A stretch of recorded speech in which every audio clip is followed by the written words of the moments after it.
మీకు చెప్పినదే అందరికీ చెప్పుచున్నాను, జాగరూకులై ఉండండి. పునీత మార్కు రాసిన సువార్త 13వ అధ్యాయము 37వ వచనము. క్రీస్తునందు ప్రియ సహోదరి సహోదరులారా, ఆగమన కాల మొదటి ఆదివారమున యాజక స్వరం అనే యూట్యూబ్ ఛానల్ ద్వారా దేవుని యొక్క వాక్యమును విని దీవెనలు స్వీకరిస్తున్నందుకు కృతజ్ఞతలు. ఈ దినాన చాలా చక్కగా మనకు ఆ దేవాతి దేవుడు, మరి ముఖ్యముగా తల్లి శ్రీ సభ బోధిస్తూ ఉన్నారు. ప్రతి ఒక్కరు కూడా జాగరూకులై మెలకువ కలిగి వేచి ఉండండి. ఆ దివ్య బాలయేసు రాబోతున్నాడు. ఆయనను మన సంఘానికి, మన కుటుంబానికి, మన యొక్క జీవితానికి ఆహ్వానించండి అని చాలా చక్కగా మనకు వివరిస్తూ ఉన్నారు. ప్రియమైనటువంటి దేవుని బిడ్డలారా, ఈ ఆగమన కాలం దినాన నుండి మనమందరము కూడా నూతన క్యాలెండర్లో ఉన్నటువంటి అంశాలను ధ్యానిస్తూ ఉంటాము. మనం ఎందుకు అసలుకు మెలకువ కలిగి జీవించాలి, ఎందుకు మనము జాగరూకులై ఆ దివ్య బాలయేసుని, మరి ముఖ్యముగా ఈ లోక రక్షకుణ్ణి మనం ఆహ్వానించాలి అని ఒకసారి ఆత్మ పరిశీలన చేసుకుందాం. మొదటి పేతురు రాసినటువంటి లేఖలో 1వ అధ్యాయములో 21వ వచనంలో చాలా చక్కగా దేవుని యొక్క వాక్యమును మాకు తెలియపరుస్తున్నారు. దేవుడు ఆయనను మృతులలో నుండి లేవనెత్తను వైభవమును ప్రసాదించెను. మీరు ఆయన ద్వారా దేవుణ్ణి విశ్వసించుచున్నారు కనుకనే మీ విశ్వాసమును, నమ్మకమును దేవుని యందు స్థిరపడినవి. ప్రియమైనటువంటి దేవుని బిడ్డలారా, మన విశ్వాసము, మన నమ్మకము ఆయనతో ముడిపడి ఉన్నాయి. మన జీవితాలు, మన అడుగులు ఆయనతో ముడిపడి ఉన్నవి. ఎందుకంటే యేసు ప్రభు ఈ లోకానికి వచ్చినప్పుడు ఆయనను చూడగానే ఆ యొక్క దేవుని యొక్క ముఖమును, దివ్య మంగళమైనటువంటి ముఖమును చూడగలిగి ఉన్నాము. యేసు ప్రభు మాట్లాడినప్పుడు పవిత్రమైన మాటలు, దేవుని యొక్క వాక్కును వినగలిగి ఉన్నాము. ఆయన అడుగు వేసిన సమయంలో, మార్గమును చూపెట్టిన సమయంలో ఆ మార్గములో మనకు మేలు జరుగుతుందని, ఆ మార్గంలో ప్రయాణం చేస్తే మన కుటుంబాలు, బిడ్డలు బాగుంటారని మనకు అర్థమైనది. ప్రియమైనటువంటి దేవుని బిడ్డలారా, అందుకనే మన విశ్వాసము, మన నమ్మిక, మన బ్రతుకులు ఆయనతోనే ముడిపడి ఉన్నవి. ప్రియమైనటువంటి దేవుని బిడ్డలారా, ప్రతి సంవత్సరము నువ్వు జరుపుకునే క్రిస్మస్ పండగ ఒక ఎత్తు అయితే, ఈ సంవత్సరము నువ్వు జరుపుకునే క్రిస్మస్ పండగ ఇంకొక ఎత్తు. ఎలా అని ఆలోచించినట్లయితే, ప్రియమైనటువంటి దేవుని బిడ్డలారా, కరోనా వైరస్ వల్ల మన కళ్ళ ముందే ఎంతోమంది విశ్వాసులు, మన తోబుట్టువులు, బంధుమిత్రులు మరి మృతి చెంది ఉన్నారు. అదే విధముగా ఆ యొక్క మృతదేహాలను పూడ్చిపెట్టడానికి కూడా, ఆ యొక్క మృతదేహాలను చివరిసారిగా చూడడానికి కూడా మనకు ఆస్కారం లేకుండా పోయింది. ఎంతో బాధ, విచారకరము. ఇలాంటి బిడ్డలకు ఏ విధమైన వాక్యమును మనం ఇవ్వగలము? ఇలాంటి బిడ్డలకు మనం ఏ విధమైన వాక్యము ద్వారా వాళ్ళను బలపరచగలము? ఒక్కసారి ఆత్మ పరిశీలన చేసుకుందాం. ప్రియమైనటువంటి దేవుని బిడ్డలారా, ఎంతోమంది బిడ్డలు కరోనా వైరస్ సోకగానే మరి ఎంతో డబ్బులు, అనగా వారికి ఉన్నటువంటి లక్షలను వెచ్చించినా కానీ మంచిగా ఆరోగ్యాన్ని తీసుకోలేకపోయారు. ప్రియమైనటువంటి దేవుని బిడ్డలారా, ఇంకా ఆలోచించినట్లయితే ఈ యొక్క లాక్డౌన్ వల్ల ఎంతోమంది బిడ్డలు ఉపాధిని, ఉద్యోగాలను కోల్పోయి ఉన్నారు. ఆకలితో అలమెంటించి ఉన్నారు. వారి యొక్క బ్రతుకులు బ్రతకడానికి, జీవించడానికే చాలా చాలా కష్టపడ్డారు. మరి ఇన్ని కష్టాలు, బాధలు, సమస్యలతో మ్రగ్గుతున్నటువంటి బిడ్డలు ఏ విధముగా నిరీక్షించగలము? ఏ విధముగా ఆ యొక్క లోక రక్షకుణ్ణి ఎదురు చూడగలము? ప్రియమైనటువంటి దేవుని బిడ్డలారా, ఒక్కసారి ఆత్మ పరిశీలన చేసుకుందాం. ఈరోజు నేను చేసే ఈ ప్రార్థన, ఈరోజు నేను చెప్పే యొక్క వాక్యము, చేసే ప్రతిదినము దేవబలి పూజ ఎంతమందికి విశ్వాసములో మనము బలపరుస్తున్నాము? ఎంతమందికి దేవుని పైన నమ్మకమును కనబరిచే విధముగా వారిని తయారు చేస్తున్నాము?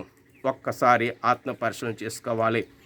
పరిశుద్ధ గ్రంథములో కొన్ని వాక్యాలు చాలా చక్కగా మనకు వివరిస్తూ ఉన్నారు. మొదటి కొరింథీయులకు రాసిన లేఖలో 16వ అధ్యాయములో 22వ వచనములో, మారనాథ, దేవా రండి, త్వరగా రండి, మమ్మలను శిక్షించడానికి కాదు, మాకు ఆనందమును దయచేయడానికి, సంతోషమును దయచేయడానికి అని పునీత పౌలు గారు చాలా చక్కగా కోరుకుంటున్నారు. హెబ్రీలకు రాసిన లేఖలో 10వ అధ్యాయంలో 35 నుంచి 36 వచనాలు చూసినట్లయితే చాలా చక్కగా దేవుడు మాట్లాడుతున్నారు. కావున మీరు ధైర్యమును కోల్పోకుడు, ఆ ధైర్యమే మీకు గొప్ప బహుమానమును ఇచ్చును. ఎవరైతే బాధలతో సమస్యలతో మ్రగ్గుతున్నారో, ఎవరైతే మరి ఉద్యోగాలు పోయి మరి ఇంటిలో ఉన్నారో, ఎవరైతే మరి కుటుంబ సమస్యలతో మరి సతమతం అవుతున్నారో, ఎవరైతే మరి ఇబ్బందిగా ఉన్నారో, బిడ్డలారా మీరు ధైర్యమును కోల్పోకండి. క్రీస్తు ప్రభు రాబోతున్నాడు మనకు ధైర్యమును దయచేయడానికి. క్రీస్తు ప్రభు రాబోతున్నాడు. ఇదిగో మీరు సహనముతో జీవించమంటున్నారు. ఈ ఆగమన కాలములో దేవుడు సంతోషముతో పాటు మనకు ధైర్యమును దయచేస్తున్నారంట. ఎందుకంటే ఈ లోకంలో జీవించడానికి, అనారోగ్యాలను ఎదిరించడానికి, కుటుంబ సమస్యలను ఎదిరించడానికి, నీ యొక్క శత్రువులను ఎదిరించడానికి ఆయన మనకు ధైర్యమును దయచేయడానికి రాబోతున్నాడు. గొప్ప బహుమానము. ప్రేమేటువంటి దేని బిడ్డలారా, ఇంకా మనము చూసినట్లయితే యెషయా గ్రంథములో 63వ అధ్యాయంలో 19వ వచనంలో వాక్యం ఇలా సెలవిస్తుంది. చాలా కాలము నుండి మేము నీ పరిపాలనకు నోచుకొని జనుల వంటి వారమైతిమి, నీకు చెందని ప్రజల వంటి వారమైతిమి. అయ్యా త్వరగా రమ్ము మమ్మలను పరిపాలించడానికని యెషయా గ్రంథంలో చాలా చక్కగా సెలవిస్తున్నాడు. ఆ బాలయేసు వచ్చి మమ్మలను, అదే విధముగా మా సంఘములను, ఈ ప్రపంచమును పరిపాలించాలి. ఎందుకంటే మా ఆలోచనల కంటే, మా కార్యాల కంటే ఆ బాలయేసు యొక్క ఆలోచనలు, ఆయన యొక్క కార్యములు ఎంతో మేలైనవి, ఉత్తమమైనవి. ప్రేమేటువంటి దేవుని బిడ్డలారా, అయ్యా మమ్మల్ని పరిపాలించుమని ప్రజలు మొరపెట్టుకుంటున్నారు. ఎందుకంటే ఆయన పరిపాలన కాలములో శాంతి సమాధానము ఉంటుంది. ఆయన పరిపాలన కాలములో మనకు, మన బ్రతుకులకు, మన కుటుంబాలకు, జీవితములకు అర్థం ఉంటుంది. ఆయన పరిపాలన కాలములో మనలను ఏ అంటురోగము కానీ, ఏ శత్రువు కానీ జయించలేదు. ఆయన పరిపాలన కాలములో మన కుటుంబాలలో, మన హృదయాలలో సంతోషము ఉంటుందని చాలా చక్కగా సెలవిస్తున్నారు. ప్రియమైనటువంటి దేని బిడ్డలారా, ఆయన మనం పరిపాలిస్తున్నట్లయితే ఏ కరోనా వైరస్ కూడా మనల్ని ఏమీ చేయలేదని చాలా చక్కగా మనకు తెలియపరుస్తున్నారు. ఇంకా మనము చూసినట్లయితే ఎందుకు మనకు దేవుని యొక్క పరిపాలన కావాలి, ఎందుకు ఆ యొక్క బాలయేసు వచ్చి మనల్ని పరిపాలించాలి అని ఇంకా ఆలోచించినట్లయితే 2వ పేతురు రాసినటువంటి లేఖలో 3వ అధ్యాయములో 9వ వచనములో వాక్యం ఇలా సెలవిస్తుంది. ఎవరును నాశనము కావాలని ఆయన కోరడు, కానీ అందరూ పాపము నుండి విముఖులు కావాలని ఆయన వాంఛ. ప్రియమైనటువంటి దేని బిడ్డలారా, పాపము నుండి మనలను విముక్తి చేసేది యేసు ప్రభు తప్ప మరెవ్వరూ లేరు. ఇంకా గమనించినట్లయితే ఎవరు కూడా నాశనము కాకుండా అందరికీ కూడా దేవుని యొక్క వరాలను, ఆధ్యాత్మిక వరాలను దయచేసేది ఆ యేసయ్య మాత్రమే అని చాలా చక్కగా మనకు వివరిస్తున్నారు. ఇంకా వీటితో పాటు దేవుని యొక్క వరాలు మనం స్వీకరించాలంటే, మెలకువ కలిగి జీవించాలంటే, ప్రియమైనటువంటి దేని బిడ్డలారా, ఇంకొక వాక్యము దేవుడు మనకు చాలా చక్కగా ఇస్తున్నారు. 1 పేతురు రాసినటువంటి లేఖలో 1వ అధ్యాయములో 3వ వచనములో ఇలా వాక్యం సెలవిస్తుంది. మన ప్రభువకు యేసుక్రీస్తు తండ్రి అయిన దేవుడు స్తుతింపబడునుగాక. మృతుల నుండి క్రీస్తును ఆయన పునరుత్థానమనరించి దాని మూలమున మనకు నూతన జీవమును ప్రసాదించెను. విశిష్టమగు ఆయన కనికరమే దీనికి కారణము.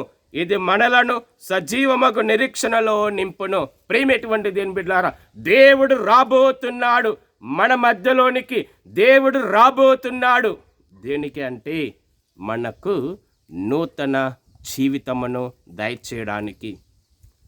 పాపమును తొలగించిన తర్వాత దేవుడు మన నుండి మనకు నూతన జీవితమును దయచేస్తున్నాడు. ప్రియమైనటువంటి దేని బిడ్డలారా, ఈ యొక్క నూతన జీవితమును స్వీకరించడానికి మనము సిద్ధపడాలి. ఈ యొక్క నూతన జీవితమును స్వీకరించడానికి మనము మెలకువ కలగాలి. ఈ యొక్క నూతన జీవితాన్ని స్వీకరించడానికి మనము ముందు అడుగు వేయాలి. మరి ఆ యొక్క నూతన జీవితాన్ని స్వీకరించడానికి మన యొక్క హృదయాన్ని తయారు చేయాలి. అనగా హృదయాన్ని ఎలా తయారు చేసేది? ఏ విధమైన ఆలోచనలతో, ఏ విధమైన జీవితముతో ఉంటే మనము నూతన జీవితాన్ని స్వీకరించగలము, ఆ యొక్క యేసు ప్రభు తీసుకువచ్చే బహుమానాలను మనము స్వీకరించగలము. ఒక్కసారి ఆత్మ పరిశీలన చేసుకుందాం. 2వ పేతురు రాసినటువంటి లేఖలో 3వ అధ్యాయములో 11వ వచనంలో వాక్యం ఇలా సెలవిస్తుంది, మీ జీవితములు దేవునికి సంపూర్ణముగా అంకితములై ఉండవలెను. మొట్టమొదటగా నూతన జీవితం మనలో ఉండాలంటే యొక్క ఆగమన కాలములో మన జీవితాలు దేవునికి, దేవుని యొక్క వాక్కుకు, ఆయన యొక్క క్రియలకు అంకితమై ఉండాలి. ప్రేమేటువంటి దేని బిడ్డలారా, లోక వ్యసనాలకు కాదు, లోక తలంపులకు కాదు, డబ్బుకు కాదు, దేవునికి అంకితమై ఉండాలి, దేవుని యొక్క వాక్కుకు అంకితమై ఉండాలి. ప్రియమైనటువంటి దేని బిడ్డ, ఇంకా కొంచెం మనం ఆలోచించినట్లయితే 2వ పేతురు రాసినటువంటి లేఖలో 3వ అధ్యాయంలో 12వ వచనంలో ఇలా వాక్యం సెలవిస్తుంది, దేవుడు వచ్చు దినమునకై వేచియుండు, అతి త్వరలో వచ్చినట్లు మీకు సాధ్యమైన కృషి వనర్పుడు. ప్రియమైనటువంటి దేని బిడ్డలారా, ఇది తథ్యమో సత్యమో నిజమో, ఆయన రాబోతున్నాడు కాబట్టి మీ యొక్క పనుల ద్వారా, మీ యొక్క కార్యముల ద్వారా, మీ యొక్క ప్రార్థనల ద్వారా మీరు తయారు కండి.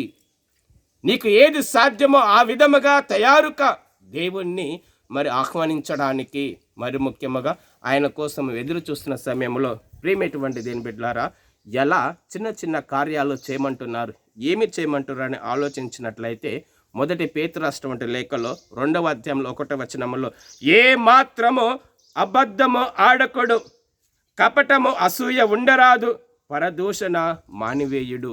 ఇది సాధ్యమా? దేవుణ్ణి ఆహ్వానించడానికి, నూతన జీవితంలో ఉండడానికి మనం అబద్ధాలు ఆడకూడదంట, మరి ముఖ్యంగా కపటము అసూయ మనలో అసలకే ఉండకూడదంట, పరదూషణ చేయకూడదంట. ప్రియా దేవుని బిడ్డ, మరి ఇది మనకు సాధ్యమా? వేచి ఉంటున్నాము, ప్రార్థన చేస్తున్నాము, మెలకువ కలుగుతున్నాము, మరి ముఖ్యంగా మనసు మాత్రము తయారుగా లేదు. మనసులో కుళ్ళు, కుతంత్రాలు, అబద్ధాలు, అదేవిధంగా కపటము ఉన్నట్లయితే క్రీస్తు ప్రభును ఆహ్వానిస్తున్నావు. ఇది ఎలా మనకు సాధ్యము?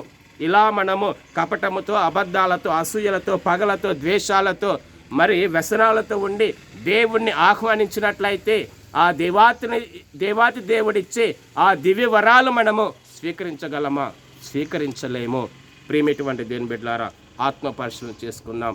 దేవుడు అడుగుచున్నారు, బిడ్డ మెలకువ కలిగి జీవించాలి, నీ యొక్క కృషి మరి ఉండాలి అని సెలవిస్తున్నారు. ఇంకా మనము చూసినట్లయితే హెబ్రీలకు రాసిన లేఖలో 13వ అధ్యాయంలో 5వ వచనంలో వాక్యం ఇలా సెలవిస్తుంది, ధనాపేక్ష నుండి మీ జీవితములను దూరముగా ఉంచుకొనడు, ఉన్న దానితో సంతృప్తి చెందుడు, ఏలయన నేను మిమ్ము ఎప్పుడును విడువను, ఏనాటికి నీ వెడబాయను అని దేవుడు చెప్పెను. ఆయన రాబోతున్నాడు. ఎందుకు? నిన్ను మళ్ళీ విడిచిపెట్టి పోవడానికి కాదు, ఎల్లకాలము నీతో ఉండి అడుగు వేయడానికి, ఎల్లకాలము నీ కుటుంబంతో, నీ బిడ్డలతో ఉండి 1000 తరాల వరకు దీవించడానికి దేవుడు రాబోతున్నాడు. ప్రియ దేవుని బిడ్డలారా, ఆ దేవుడు రాబోతున్న సమయంలో ఏమంటున్నారు? అబద్ధాలతో పాటు ఇంకొకటి అంటున్నారు, ఇదిగో ధనాపేక్షతో ఉండకూడదు, నీ యొక్క నోరును అదుపులో పెట్టుకోవాలి, అదే విధముగా నీవు సంపాదించే ఆ యొక్క డబ్బును కూడా జాగ్రత్త బిడ్డ అంటున్నారు. ప్రియమైనటువంటి దేని బిడ్డలారా, మన యొక్క మనసు, జీవితము, మన కష్టము అన్నీ కూడా ధనాపేక్ష మీద ఉండకూడదు, ఉన్న దానితో సంతృప్తిగా ఉండాలి అనే విషయాన్ని ప్రభు సెలవిస్తున్నారు.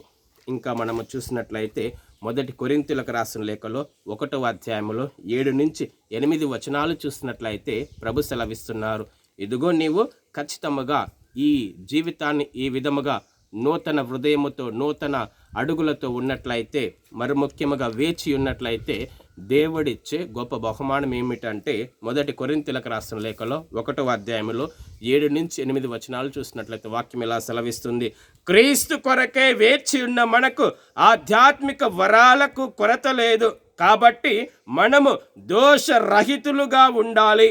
ప్రియమైనటువంటి దేని బిడ్డలారా, మనము దోషరహితులుగా ఉండట్లయితే ఆయన తుది వరకు మనతో సుస్థిరముగా ఉంటారంట. చాలా చక్కగా సెలవిస్తారు.